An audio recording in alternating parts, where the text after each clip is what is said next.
നമസ്കാരം. പൊളിറ്റിക്കൽ സയൻസിലെ നമ്മുടെ 7ാമത്തെ അധ്യായത്തിലേക്ക് എല്ലാവർക്കും സ്വാഗതം. ചാപ്റ്ററിന്റെ പേര് ഫെഡറലിസം, അതായത് ഫെഡറലിസം. നിങ്ങളുടെ പരീക്ഷയ്ക്ക് വളരെ പ്രധാനപ്പെട്ടൊരു പാഠമാണിത്.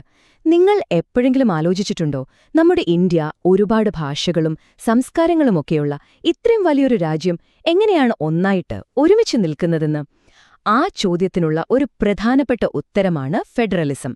ഈയൊരു വിശദീകരണം കഴിയുമ്പോഴേക്കും നിങ്ങൾക്ക് ഫെഡറലിസം എന്താണെന്നും അത് ഇന്ത്യയിൽ എങ്ങനെയാണ് പ്രവർത്തിക്കുന്നതെന്നും പരീക്ഷയ്ക്ക് വരുന്ന ചോദ്യങ്ങൾക്ക് എങ്ങനെ നല്ലൊരുത്തരം എഴുതാമെന്നും വ്യക്തമായിട്ട് മനസ്സിലാക്കും.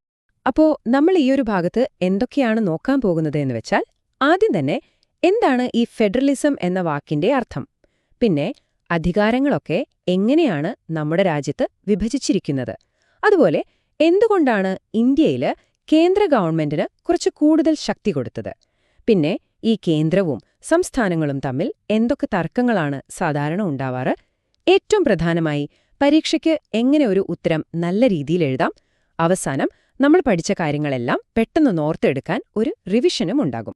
ശരി, അപ്പൊ നമുക്ക് ഏറ്റവും അടിസ്ഥാനപരമായ കാര്യങ്ങളിൽ നിന്ന് തന്നെ തുടങ്ങാം, അല്ലേ? ഈ വിഷയം ഇതിനു മുമ്പ് കേട്ടിട്ട് പോലുമില്ലാത്തൊരു കുട്ടിക്ക് പോലും സിമ്പിളായിട്ട് മനസ്സിലാകുന്ന രീതിയിൽ നമുക്ക് വളരെ പതുക്കെ ഓരോന്നായിട്ട് പഠിച്ചു പോകാം. അപ്പോ എന്താണ് ഈ ഫെഡറലിസം?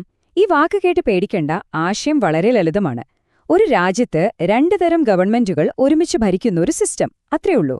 ഒന്ന്, നമ്മുടെ രാജ്യത്തിന് മൊത്തമായിട്ട് ഒരു ഗവൺമെന്റ്, അതിനെയാണ് നമ്മൾ കേന്ദ്ര സർക്കാർ അഥവാ സെൻട്രൽ ഗവൺമെന്റ് എന്ന് വിളിക്കുന്നത്. പിന്നെ ഓരോരോ പ്രദേശങ്ങളിൽ, അതായത് നമ്മുടെ ഓരോ സംസ്ഥാനങ്ങൾക്കും അവരവരുടേതായ ഗവൺമെന്റുകൾ, അതാണ് സംസ്ഥാന സർക്കാർ അഥവാ സ്റ്റേറ്റ് ഗവൺമെന്റ്സ്.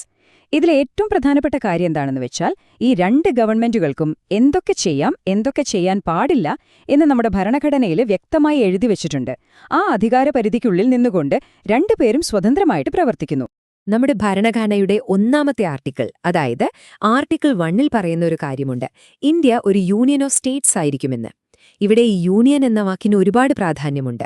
കാരണം എന്താണെന്ന് വെച്ചാൽ, നമ്മുടെ സംസ്ഥാനങ്ങളെല്ലാം കൂടി ഒരുമിച്ച് ഒരു കരാർ ഒപ്പിട്ടുണ്ടാക്കിയ രാജ്യമല്ല ഇന്ത്യ, മറിച്ച് സംസ്ഥാനങ്ങളെല്ലാം ഒത്തുചേർന്ന ഒരൊറ്റ യൂണിറ്റാണ് നമ്മുടെ രാജ്യം. ഇതിന്റെ അർത്ഥം വളരെ സിമ്പിളാണ്: ഇന്ത്യയിൽ നിന്ന് വിട്ടുപോയി സ്വന്തമായൊരു രാജ്യമാകാൻ ഒരു സംസ്ഥാനത്തിനും അനുവാദമില്ല. നമ്മളെല്ലാവരും ഒന്നാണ്, ഒരൊറ്റ രാജ്യമാണ്. അപ്പോ കേന്ദ്രത്തിനും സംസ്ഥാനത്തിനും അധികാരങ്ങളുണ്ടെന്ന് നമ്മൾ പറഞ്ഞു. സ്വാഭാവികമായും ഒരു സംശയം വരും, ഇവർ തമ്മില് ഈ അധികാരത്തിനു വേണ്ടി അടിയാവില്ലേ? ആ ഒരു പ്രശ്നം ഒഴിവാക്കാൻ വേണ്ടി നമ്മുടെ ഭരണഘടന ഉണ്ടാക്കിയവര് അധികാരങ്ങളെ വളരെ കൃത്യമായിട്ട് വിഭജിച്ചു വെച്ചിട്ടുണ്ട്. അതെങ്ങനെയാണെന്ന് നമുക്ക് വിശദമായിട്ടൊന്ന് നോക്കാം. നോക്കൂ, നമ്മുടെ ഭരണഘടന വളരെ ഭംഗിയായിട്ട് ഈ അധികാരങ്ങളെ 3 ലിസ്റ്റുകളായിട്ട് തിരിച്ചിട്ടുണ്ട്. ഒന്നാമത്തേത് യൂണിയൻ ലിസ്റ്റ്.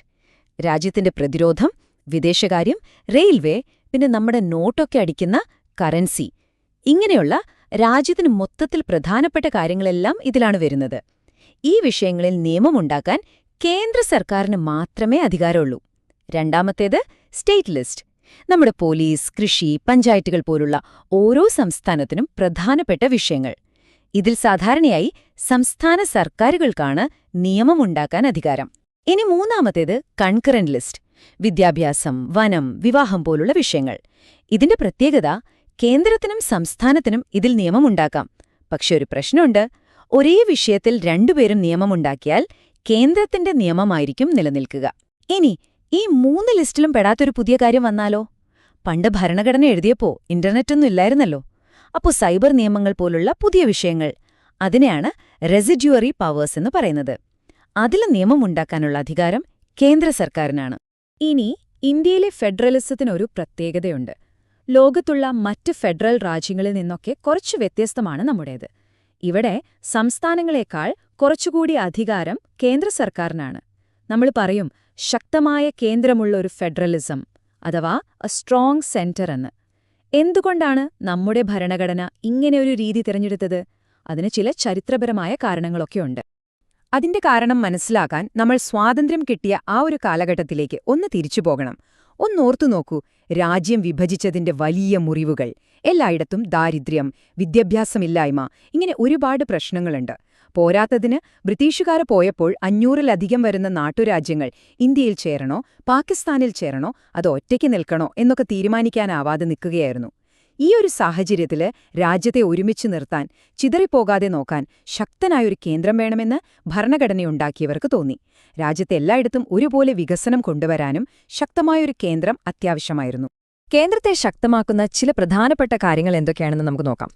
ഒന്ന്, നമ്മുടെ പാർലമെന്റിന്, അതായത് കേന്ദ്രത്തിന് ഒരു സംസ്ഥാനത്തിന്റെ അതിർത്തി മാറ്റാനോ പേര് മാറ്റാനോ കഴിയും. വേണമെങ്കിൽ ഒരു സംസ്ഥാനത്തെ രണ്ടായി മുറിച്ച് പുതിയ സംസ്ഥാനങ്ങൾ വരെ ഉണ്ടാക്കാം. 2, അടിയന്തരാവസ്ഥ. രാജ്യത്ത് എമർജൻസി പ്രഖ്യാപിച്ചാൽ പിന്നെ സംസ്ഥാനങ്ങളുടെ അധികാരങ്ങൾക്കൊന്നും വലിയ വിലയുണ്ടാവില്ല. എല്ലാ നിയന്ത്രണവും കേന്ദ്രത്തിന്റെ കയ്യിലാവും. 3, പണം. രാജ്യത്തെ പ്രധാനപ്പെട്ട വരുമാന മാർഗങ്ങളെല്ലാം, അതായത് നികുതികളെല്ലാം നിയന്ത്രിക്കുന്നത് കേന്ദ്രമാണ്. 4, ഗവർണറാണ്. കേന്ദ്രം നിയമിക്കുന്ന ആളാണ് ഗവർണർ. ഒരു സംസ്ഥാനത്തെ ഭരണം ശരിയല്ലെന്ന് തോന്നിയാൽ ആ ഗവൺമെന്റിനെ പിരിച്ചുവിടാൻ ഗവർണർക്ക് രാഷ്ട്രപതിയോട് ശുപാർശ ചെയ്യാം. അതാണ് എപ്പോഴും പ്രശ്നമുണ്ടാക്കുന്ന ആർട്ടിക്കിൾ 356. പിന്നെ നമ്മുടെ കളക്ടർമാരിലെ IAS, IPS ഉദ്യോഗസ്ഥർ, ഇവരെയൊക്കെ നിയമിക്കുന്നതും നിയന്ത്രിക്കുന്നതും കേന്ദ്ര സർക്കാരാണ്. പക്ഷെ അവർ ജോലി ചെയ്യുന്നത് സംസ്ഥാനങ്ങളിലാണ്. ഇതെല്ലാം കേന്ദ്രത്തെ ശക്തമാക്കുന്നു. ഇപ്പോ ഇങ്ങനെയൊക്കെ അധികാരങ്ങൾ വിഭജിച്ചിട്ടുണ്ടെങ്കിലും കേന്ദ്രം കുറച്ച് സ്ട്രോങ് ആണെങ്കിലും സ്വാഭാവികമായും ചില തർക്കങ്ങളൊക്കെ ഉണ്ടാവാം, അല്ലേ? കേന്ദ്രവും സംസ്ഥാനങ്ങളും തമ്മിലും ചിലപ്പോൾ സംസ്ഥാനങ്ങൾ അങ്ങോട്ടും ഇങ്ങോട്ടും ഒക്കെ ചില പ്രശ്നങ്ങൾ ഉണ്ടാവാറുണ്ട്. അത്തരം തർക്കങ്ങൾ ഏതൊക്കെയാണെന്ന് നമുക്കൊന്ന് നോക്കാം. ഈ തർക്കങ്ങളെ നമുക്ക് പ്രധാനമായും 3ആയിട്ട് തിരിക്കാം. 1, കേന്ദ്രവും സംസ്ഥാനങ്ങളും തമ്മിലുള്ള ബന്ധങ്ങളിലെ പ്രശ്നങ്ങൾ. 2, ഗവർണറുടെ പങ്കിനെ ചൊല്ലിയുള്ള തർക്കങ്ങൾ. പിന്നെ 3-ാമത്തേത് സംസ്ഥാനങ്ങൾ തമ്മിലുള്ള തർക്കങ്ങൾ. ഓരോന്നും എന്താണെന്ന് നമുക്ക് സിമ്പിളായിട്ട് മനസ്സിലാക്കാം. കേന്ദ്രവും സംസ്ഥാനങ്ങളും തമ്മിലുള്ള തർക്കങ്ങളുടെ പ്രധാന കാരണം സ്വയം ഭരണം അഥവാ ഓട്ടോണോമി എന്ന ആവശ്യമാണ്. സംസ്ഥാനങ്ങൾ എപ്പോഴും പറയുന്നൊരു കാര്യമാണിത്. ഞങ്ങളുടെ കാര്യങ്ങൾ തീരുമാനിക്കാൻ ഞങ്ങൾക്ക് കുറച്ചുകൂടി സ്വാതന്ത്ര്യം വേണം, കുറച്ചുകൂടി അധികാരം വേണം, കൂടുതൽ പണം വേണമെന്നൊക്കെ. കേന്ദ്രം ഞങ്ങളുടെ കാര്യങ്ങളിൽ വെറുതെ വന്ന് തലയിടുന്നു എന്നൊരു പരാതിയും എപ്പോഴും സംസ്ഥാനങ്ങൾ പറയാറുണ്ട്. എന്തുകൊണ്ടാണ് ഈ ഗവർണറുടെ പോസ്റ്റ് എപ്പോഴും ഒരു വിവാദ വിഷയമാകുന്നത്? ഒന്ന് ആലോചിച്ചു നോക്കിയേ. ഗവർണറെ നിയമിക്കുന്നത് ഡൽഹിയിലിരിക്കുന്ന കേന്ദ്ര സർക്കാരാണ്. പക്ഷെ അദ്ദേഹം വന്നിരിക്കുന്നത് കേരളം പോലൊരു സംസ്ഥാനത്താണ്. അപ്പോ കേന്ദ്രത്തിൽ ഒരു പാർട്ടിയും സംസ്ഥാനത്ത് വേറൊരു പാർട്ടിയുമാണ് ഭരിക്കുന്നതെങ്കിൽ പ്രശ്നമായി. ഒരു സംസ്ഥാനത്തെ ഭരണം ശരിയല്ല എന്ന് ഗവർണർക്ക് തോന്നിയാൽ ആർട്ടിക്കിൾ 356 ഉപയോഗിച്ച് ആ സർക്കാരിനെ പിരിച്ചുവിടാൻ ശുപാർശ ചെയ്യാം. ഇത് കേന്ദ്രം അവരുടെ രാഷ്ട്രീയ താൽപ്പര്യങ്ങൾക്ക് വേണ്ടി ഉപയോഗിക്കുന്നു എന്നൊരു വിമർശനം എപ്പോഴുമുണ്ട്. ഇനി സംസ്ഥാനങ്ങൾ തമ്മിലുള്ള പ്രശ്നങ്ങൾ നോക്കാം. അതില് 2 വളരെ പ്രധാനപ്പെട്ടതാണ്. 1, അതിർത്തി തർക്കങ്ങൾ, അതായത് ബോർഡർ പ്രശ്നങ്ങൾ. ഉദാഹരണത്തിന് മഹാരാഷ്ട്രയും കർണാടകയും തമ്മിൽ ബെൽഗാം എന്ന സ്ഥലത്തിനു വേണ്ടി വർഷങ്ങളായി തർക്കത്തിലാണ്. 2, നദീജല തർക്കങ്ങൾ. ഇത് വളരെ സീരിയസായ പ്രശ്നമാണ്. ഒരു നദി ഒന്നിലധികം സംസ്ഥാനങ്ങളിലൂടെ ഒഴുകുമ്പോൾ അതിലെ വെള്ളം ആര് എത്ര ഉപയോഗിക്കണമെന്നതിനെ ചൊല്ലി വലിയ വഴക്കുകളുണ്ടാകും. തമിഴ്നാടും കർണാടകയും തമ്മിൽ കാവേരി നദിയിലെ വെള്ളത്തിനു വേണ്ടിയുള്ള തർക്കം നമുക്കെല്ലാവർക്കും അറിയാവുന്നതാണല്ലോ. ശരി, ഇത്രയും കാര്യങ്ങളൊക്കെ നമ്മൾ പഠിച്ചു. പക്ഷെ ഇതൊക്കെ എങ്ങനെ പരീക്ഷയ്ക്കൊരു ഉത്തരമായിട്ട് എഴുതും? അതാണ് അടുത്ത ചോദ്യം. നന്നായി പഠിച്ചതുകൊണ്ട് മാത്രം കാര്യമില്ല, അതെങ്ങനെ പേപ്പറിൽ എഴുതുന്നു എന്നതിലാണ് നിങ്ങളുടെ മാർക്കിരിക്കുന്നത്. അപ്പം നമുക്കതൊന്ന് നോക്കാം. നമുക്ക് ഒരു ഉദാഹരണമെടുക്കാം. ശക്തമായ ഒരു കേന്ദ്ര സർക്കാർ ഉണ്ടാകാൻ സഹായിക്കുന്ന ഭരണഘടനാ വ്യവസ്ഥകൾ ഏതെല്ലാം എന്നൊരു ചോദ്യം വന്നാൽ എങ്ങനെ ഉത്തരമെഴുതും? ആദ്യം തന്നെ ഒരു ചെറിയ ഇൻട്രൊഡക്ഷൻ കൊടുക്കണം. രാജ്യത്തിന്റെ ഐക്യം നിലനിർത്താൻ വേണ്ടിയാണ് ഇന്ത്യയിൽ ശക്തമായ ഒരു കേന്ദ്രമുള്ള ഫെഡറൽ സംവിധാനം സ്വീകരിച്ചിരിക്കുന്നത് എന്ന് ഒരു വരിയിൽ എഴുതുക. അതിനുശേഷം നമ്മൾ നേരത്തെ പഠിച്ച ഓരോ പോയിന്റുകളായിട്ട് എഴുതണം. പാർലമെന്റിന്റെ അധികാരം, അടിയന്തരാവസ്ഥ, സാമ്പത്തിക അധികാരം, ഗവർണറുടെ പങ്ക് എന്നിങ്ങനെ ഓരോന്നും ഓരോ പോയിന്റായി എഴുതുക. അവസാനം ഒരു ചെറിയ കൺക്ലൂഷൻ. മേൽപ്പറഞ്ഞ കാരണങ്ങൾ കൊണ്ടാണ് ഇന്ത്യൻ ഭരണഘടന കേന്ദ്ര സർക്കാരിന് കൂടുതൽ അധികാരം നൽകുന്നത് എന്ന് പറഞ്ഞ് അവസാനിപ്പിക്കാം. ഇങ്ങനെയൊരു ഘടനയിൽ ഉത്തരമെഴുതിയാൽ നിങ്ങൾക്ക് ഫുൾ മാർക്ക് കിട്ടും. ഇനി ഈ പാഠം പഠിക്കുമ്പോൾ മിക്കവാറും കുട്ടികൾക്ക് പറ്റുന്ന ചില അബദ്ധങ്ങളുണ്ട്, ചില തെറ്റുധാരണകൾ. അതെന്തൊക്കെയാണെന്ന് നമുക്കൊന്ന് നോക്കാം. അപ്പോൾ നിങ്ങൾക്ക് ആ തെറ്റ് പരീക്ഷയ്ക്ക് സംഭവിക്കില്ല.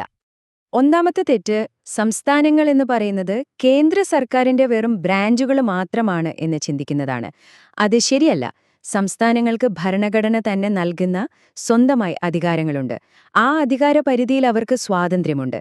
രണ്ടാമത്തെ ഒരു വലിയ തെറ്റിദ്ധാരണ സ്വയംഭരണം അഥവാ ഓട്ടോണോമി എന്നും വിഘടനാവാദം അഥവാ സെസഷൻ എന്നതും ഒന്നാണെന്ന് കരുതുന്നതാണ്. ഇത് രണ്ടും രണ്ടാണ്. സ്വയംഭരണമെന്ന് പറഞ്ഞാൽ രാജ്യത്തിന്റെ ഉള്ളിൽ നിന്നുകൊണ്ട് ഞങ്ങൾക്ക് കുറച്ചുകൂടി അധികാരം വേണം എന്നാവശ്യപ്പെടുന്നതാണ്.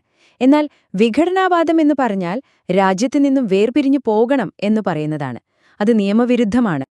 ഓക്കെ, ഇനി നമുക്ക് പരീക്ഷയ്ക്ക് വേണ്ടി മാത്രം ഈ അധ്യായത്തിൽ നിന്ന് എന്തൊക്കെയാണ് ഉറപ്പായും പഠിക്കേണ്ടത്, മറന്നുപോകാതെ ഓർമ്മയിൽ വെക്കേണ്ടത് എന്ന് ഒന്നുകൂടി ഉറപ്പിക്കാം. ഇതൊരു ഫൈനൽ റിവിഷൻ പോലെ കണ്ടാൽ മതി. ഈ പറയുന്ന കാര്യങ്ങള് പരീക്ഷയ്ക്ക് പോകുന്നതിനു മുമ്പ് നിങ്ങളുടെ മനസ്സിൽ ഉറപ്പായും വേണം. 1. ഫെഡറലിസം എന്നതിന്റെ നിർവചനം. 2. ആ 3 ലിസ്റ്റുകൾ: യൂണിയൻ, സ്റ്റേറ്റ്, കൺകറന്റ്. ഓരോന്നിനും 2 ഉദാഹരണങ്ങൾ വെച്ച് പഠിക്കുക. 3. പ്രധാനപ്പെട്ട 2 ആർട്ടിക്കിളുകൾ: ആർട്ടിക്കിൾ 1 യൂണിയൻ ഓഫ് സ്റ്റേറ്റ്സ്, പിന്നെ ആർട്ടിക്കിൾ 356 രാഷ്ട്രപതി ഭരണം. 4. ഇന്ത്യയിൽ എന്തുകൊണ്ടാണൊരു ശക്തമായ കേന്ദ്രം വന്നത് എന്നുള്ള കാരണങ്ങൾ. 5. കേന്ദ്രവും സംസ്ഥാനങ്ങളും തമ്മിലുള്ള തർക്കങ്ങളുടെ പ്രധാന കാരണങ്ങൾ. ഈ 5 കാര്യങ്ങൾ പഠിച്ചാൽ തന്നെ ഈ ചാപ്റ്ററിൽ നിന്ന് വരുന്ന ചോദ്യങ്ങൾക്ക് നിങ്ങൾക്ക് നല്ല മാർക്ക് വാങ്ങാൻ പറ്റും. നമുക്കൊന്നുകൂടി മനസ്സിൽ ഉറപ്പിക്കാം, വളരെ പതുക്കെ. ഫെഡറലിസം എന്ന് കേൾക്കുമ്പോൾ ഓർമ്മ വരേണ്ടത് ഇതാണ്: കേന്ദ്രവും സംസ്ഥാനവും അധികാരം പങ്കുവയ്ക്കുന്നു. അത്രയുള്ളൂ. ഇനി യൂണിയൻ ഓഫ് സ്റ്റേറ്റ്സ് എന്ന് കേട്ടാലോ? ഓർക്കുക, ഒരു സംസ്ഥാനത്തിനും ഇന്ത്യ വിട്ടുപോകാൻ പറ്റില്ല. നമ്മൾ ഒന്നാണ്. ശക്തമായ കേന്ദ്രം എന്ന് കേട്ടാലോ? അതെന്തിനാണ്? രാജ്യത്തിന്റെ ഐക്യത്തിനും വികസനത്തിനും വേണ്ടി. ഈ 3 പോയിന്റുകൾ മനസ്സിൽ വെക്കുക. പരീക്ഷയ്ക്കിനി അധികം സമയമില്ല. അതോർത്തൊരു ടെൻഷനും വേണ്ട.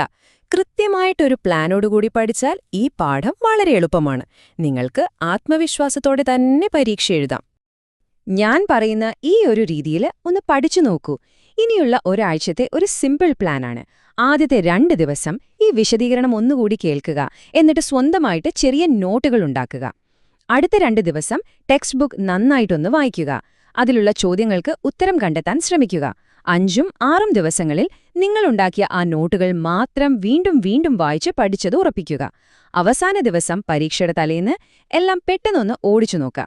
ഇങ്ങനെ പഠിച്ചാൽ ഈ അധ്യായം നിങ്ങൾക്ക് വളരെ എളുപ്പമായി തോന്നും. നന്നായി പഠിക്കുക, ആത്മവിശ്വാസത്തോടെ പരീക്ഷ എഴുതുക. എല്ലാവർക്കും വിജയാശംസകൾ.